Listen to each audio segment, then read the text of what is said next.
Hello again, I'm Vasula Ruden. Today's subject will be on the prophecies of Russia. I've received over 20 prophecies on Russia since 1988 already. Now and then the Lord came and gave me some prophecies on Russia. The first prophecy that I received was before the fall of the communism. Actually, it was 2 years just before. Now, as we looked upon it, it was like impossible. We didn't know the time when all this will just crumble down, the communism in Russia. And it seems like as if it will never end. But then suddenly, the first prophecy I received on Russia was given by vision. A vision at the same time as when the Lord was speaking. Now, it was Jesus calling, and he says, Vasula, and he seemed to be in a very upset, if you want, manner of calling me, like he was grieved at the same time. Come and see, he called.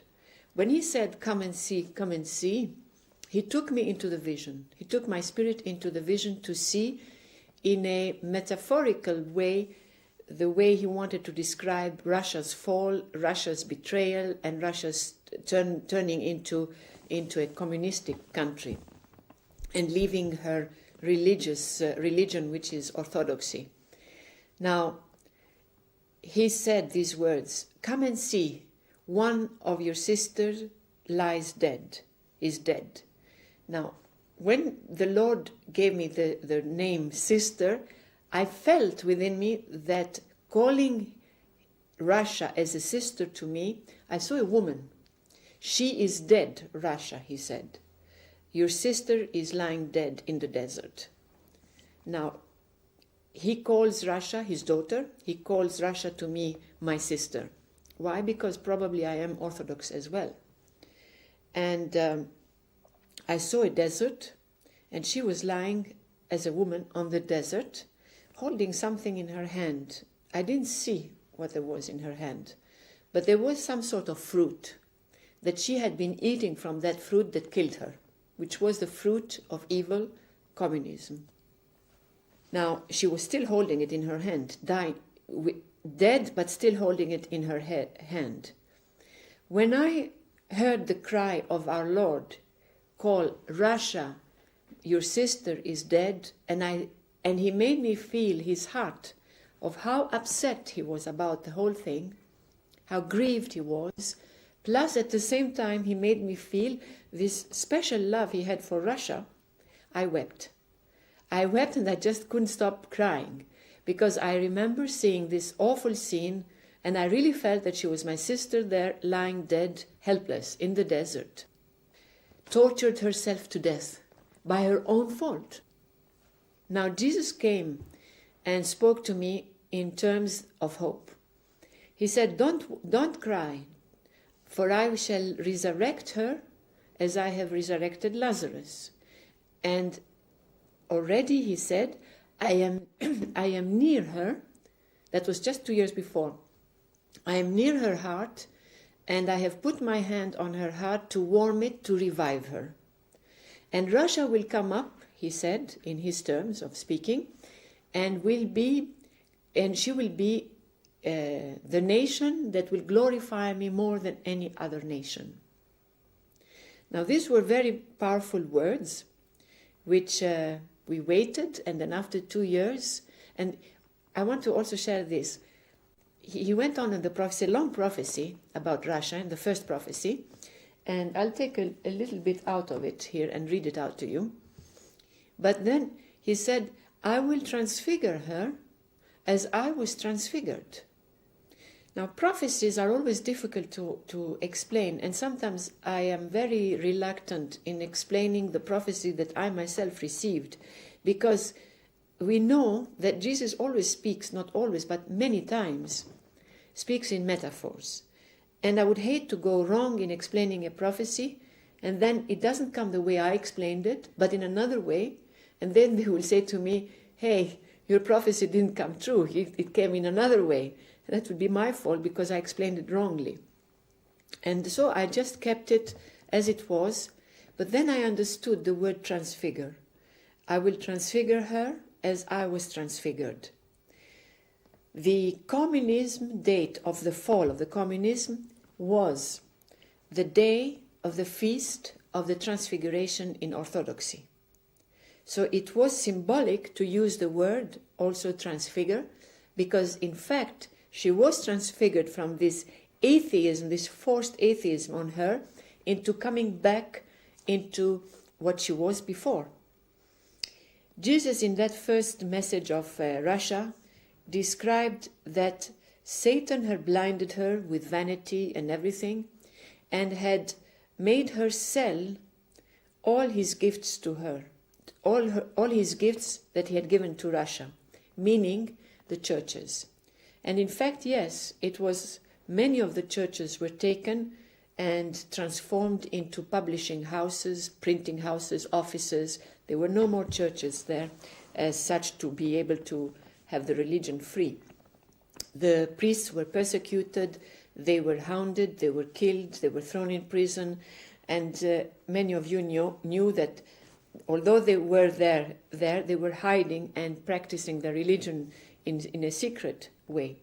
So it was really torture for them.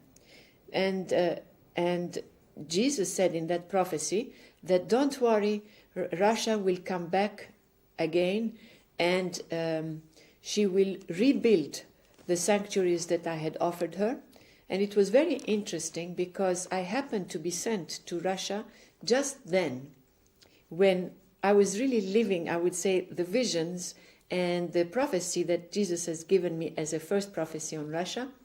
When I went to Russia, I was invited by certain priests who were open to ecumenism and about unity, and they asked me to speak in their church. So they had invited a few people, and I went among scaffolds. That means, I think I have the right word in English, ladders and paints and things that they are fixing up the church. And I went among these things to walk in the church because they were rebuilding.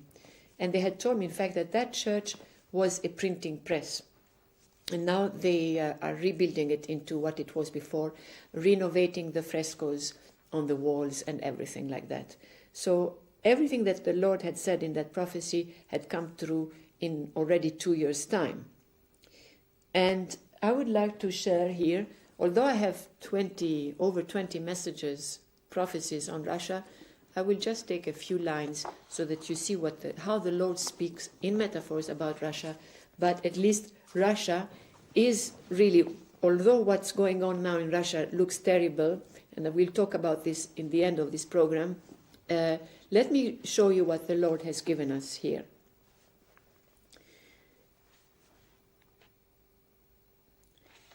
You see, my child, he says, all heaven was too long in mourning for your sister so unloved, Russia. For years we are swallowing our bitter tears. Then he speaks directly to Russia. O Russia, mere creature of flesh, evil coiled in your very womb, creature of mere dust and ashes, I, the Most High, shall resurrect you, for I am the resurrection. I shall nurse you back to life, and I shall, with my finger upon you, transfigure you into a glorious nation as I was transfigured. You shall be majestically dressed in dazzling white robes, and all heaven shall thrust away its mourning garments, and heaven's bitter tears shall turn into joyful tears. All heaven will celebrate your resurrection, and all the martyr saints who prayed without ceasing by the feet of your Holy Mother for her intercession shall in this day too, together with my mother and her innumerable holy angels, all descend in your children's homes and make their home together with them in Russia. I then shall feed them my body and offer them my blood to drink. That means the celebration of Mass will be open and free. Russia shall eat me, and drink me with great love, praising me. My Russia shall be the living example of your times and for your generations to come, because of her great conversion. Your sister, so unloved by many, shall renounce all her evil behavior and shall call me her God with all her might. And it is true, when I went to Russia, the church was packed. All the churches were packed.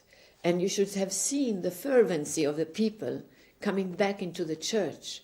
I mean, I had never seen for a long time such fervency.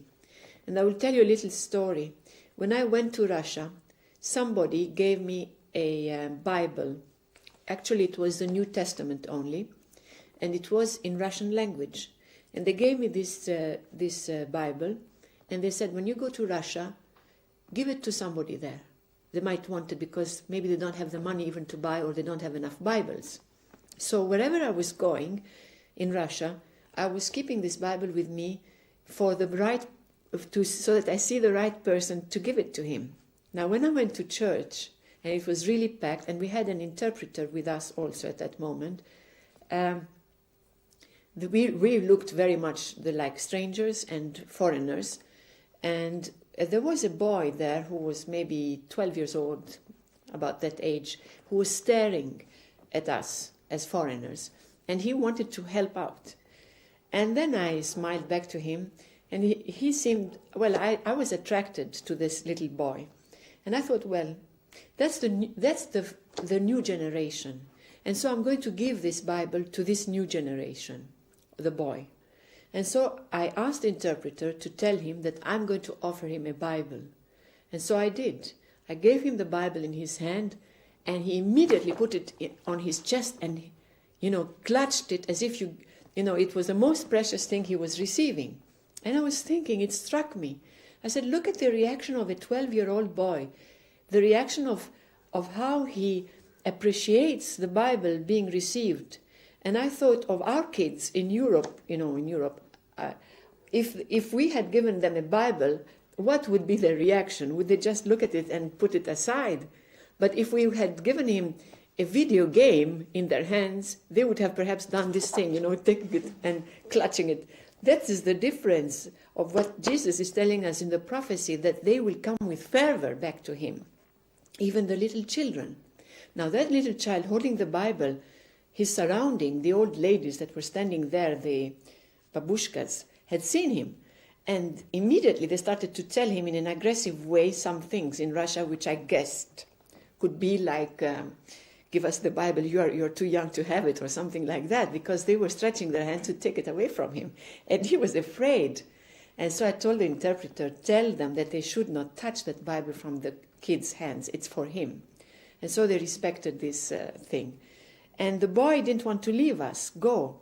And he was trying with his way to tell the interpreter to tell me that I should come the next day again in church, because there will be still a celebration. And he wants to meet me at 11 o'clock the next day. And it was like as if, I've done the best thing in his life. It seemed to be like that.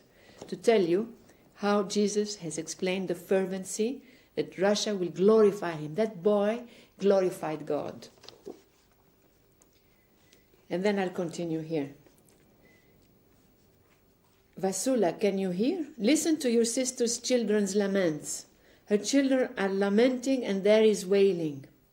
It is my Russia's children who are weeping. All heaven plainly hears their grieving. Heaven is deeply moved by their distress. And I, who have never ceased loving her, now am near her dead body. My hand, upon her cold heart, and her bones will flower again from her tomb, and her name shall be well spoken of, for I shall adorn her and her sons and daughters. Hence, this is important, a covenant of peace and love shall be signed and sealed between me and her. I love her and always have, even in her disloyalty towards me, and even in her wickedness, I blessed her and blessed her. This shall be my glorious miracle, just wait and see. Those who have fallen asleep in hatred, hating me for no reason, those too I shall bring back to life, since they are her sons too, and still live in her womb. All these things shall soon take place. Now, we can say that we have already seen the resurrection. If you want, the resurrection is the fall of the communism, and then the churches being opened and having, a revival into their church. But the prophecies continue. And I will take the latest prophecy that I received many years back about, I'll just take a small section. Jesus says in that prophecy, which is an alarming prophecy, Russia, say it in my words now, Russia, I have given you back your baptismal name, which is Russia. As you know, Russia was not called Russia with the communism, but Jesus came back and gave her again to turn back into the old name Russia. So that was a blessing already for Russia. And Jesus said, while other Christians perhaps than the Orthodox Christians are falling into an apostasy, that means they are rebelling against his divinity and trying to eliminate Mass and eliminate the resurrection as such of Jesus, that he resurrected with the body, and becoming very rationalistic, you shepherds, Russia, will be augmenting and filling up the churches, and there will be a kind of booming, into the spiritual life of Russia. But also her sisters, he said, her sisters, which means Romania and places like, which were Orthodox, would also boom. Because I visited Romania, and it is true that in Romania, the monasteries were filled, were packed. We could see 500 young girls between the ages of 16 and 25 going to become nuns there and cloistered. And that was a revival in the Church of Romania. And in fact, I had seen also a vision of Romania, a church I saw, and somebody, two men, trying to put up again a very heavy cross on the roof of the church. So it was like a very big cross, and they were trying to lift it like it was taken away, and now they're putting it back. And that was really very hopeful for Romania. Now, coming back to Russia, Jesus warned Russia. He said, Russia, acknowledge me entirely. Now, that was the beginning of an acknowledgement of God when the communism fell. But he said, acknowledge me entirely, because she had not yet done entirely. And I promise you on oath to exalt your descendants like stars and give them sacred vestments. But if she will pervert the liberty I have just given her, but if she will pervert the liberty I have just given her, and will put me out of her mind, even for just a while, I will allow an enemy to invade her. And the sky will turn black, and will tremble, and the stars will lose their brilliance. Now this is very important, and it has come now to this. Jesus would not tolerate in Russia that just for a split moment she will just turn her eyes away and be unfaithful in her own manner, in a manner that will displease Jesus. And if she would do that, he says, if it's just for a mere moment, the sky will turn black and he will allow an enemy to invade her. And so, what we see today in Russia, it is not good. The best of the theologians, the best priests who are open for unity, and that is what Jesus wants today, unity of the church, they are being either excommunicated or killed. thrown out. This enemy, which is in Russia, it's an enemy. It is I don't know how to call it, but I will talk to you about it as with the apocalyptic words of the beast. When you read The True Life in God, Jesus calls a certain enemy the beast of the apocalypse. And there's the first beast and the second beast. And so it is through this beast, and I would like you to read the True Life in God messages to understand what we're talking about, that all this upheaval is being done in Russia. Why? To destroy the church. The enemy wants to destroy the church. The minute it starts Russia is lifting her head towards God, this enemy wants to completely destroy what good has already been done. Why? Perhaps because Russia was slightly unfaithful to Jesus for a mere second, maybe. And so Jesus says, you will go through that purification again, Russia. And it's a terrible purification, because the best of the bests in Orthodoxy in Russia are being excommunicated or thrown away from their parishes. And so there is a kind of war going on in the church in Russia, and they are even more turned against unity. They don't want to know anything about unity, because they want to have only the Orthodoxy as such. I mean, they don't want to talk about ecumenism. They are very close to that for the moment. Jesus says Russia will go through that purification, and yet Russia in the end will glorify him and will become the head of many nations. And this we are looking forward to, because we all know through these prophecies that Russia, after this purification, Jesus has promised, will glorify him anyway. But in the message, which is a lengthy message about Russia, saying that if you turn your face away for just a moment, I will let this enemy invade you and destroy you. Then you'll come back to your senses, he says. And then everything will be all right and you will glorify me. So Russia, he says, would you want to glorify me with my peace terms or by fire? And it was a question mark. And today it seems that Russia is going through fire again. But in the end, he says, you will become the head of many nations. That means not in a government way, but it means in a spiritual way. You will be an example to the others. And this is what I want to finish with. Still, Russia will be the nation that will glorify God more than any other nation. And we have to pray for Russia, and we should pray for the total conversion for Russia, and so that this enemy that is really destroying the best of the best people should just be eliminated. But that is also from God and God's grace. I bless you all, and may God keep you.